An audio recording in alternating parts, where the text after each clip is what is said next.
Methane திட்டத்தை செயல்படுத்தக்கூடாது என தமிழக அரசு அரசாணை வெளியிட்டிருக்கிறது. இதனால் தஞ்சை, திருவாரூர், நாகை மாவட்ட விவசாயிகள் மகிழ்ச்சி அடைந்துள்ளனர். அது பற்றிய தகவல்களை நம்முடைய செய்தியாளர் சார்ல்ஸிடம் கேட்கலாம்.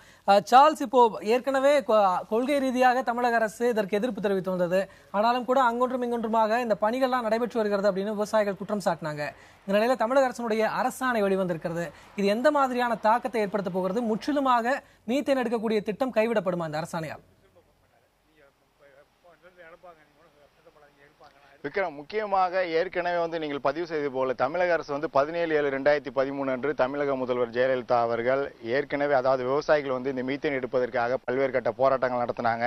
இதற்காக மிகப்பெரிய டெல்டா மாவட்டங்களில் பாதிப்பை ஏற்படுத்தணும் என்று போராட்டங்கள் அடிப்படையில் தமிழக முதல்வர் உடனடியாக தற்காலிக தடையை விதிச்சாங்க அந்த 2013. அதற்கு முன்னதாக, அதாவது இந்த மீத்தேன் எடுக்கக்கூடிய திட்டமானது கடந்து வந்த பாதையை பார்க்கும்போது 2009ஆம் ஆண்டு மத்திய அரசு இதற்கான டெண்டரை விடப்பட்டது. 2010 கிரேட் ஈஸ்டர்ன் எனர்ஜி கார்பரேஷன் இந்த பணிகளை மேற்கொள்ளும் என்று அவர்களுக்காக ஒதுக்கீடு செய்யப்பட்டது. 2011, 2012ஆம் ஆண்டு தஞ்சை, திருவாரூர், நாகை டெல்டா மாவட்டங்களில் விவசாயிகள் மற்றும் பொதுமக்களிடம் கருத்து கேட்பு கூட்டம் நடைபெற்றது.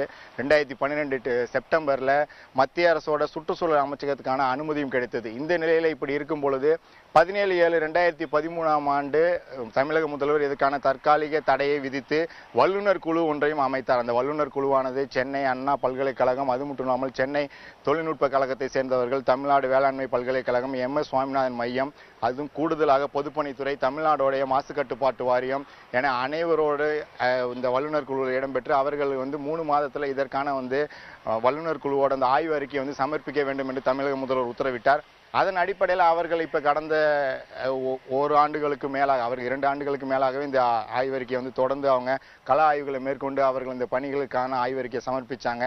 கடந்த 8ஆம் தேதி, அதாவது 2 நாட்களுக்கு முன்னதாக தமிழக முதல்வர் அவர்கள் இதற்கான அரசாணையை பிறப்பிச்சிருக்காங்க. மீத்தேன் திட்டம் என்பது தமிழக அரசால் இங்கே இனிமேல் மத்திய அரசு இங்கே செயல்படுத்தக்கூடாது. அப்படி அந்த மீத்தேன் திட்டத்தை செயல்படுத்த வேண்டும் என்றால் தமிழக அரசோட அனுமதியை பெற வேண்டும் எனவும் அவர்கள் தெரிவிச்சிருக்காங்க.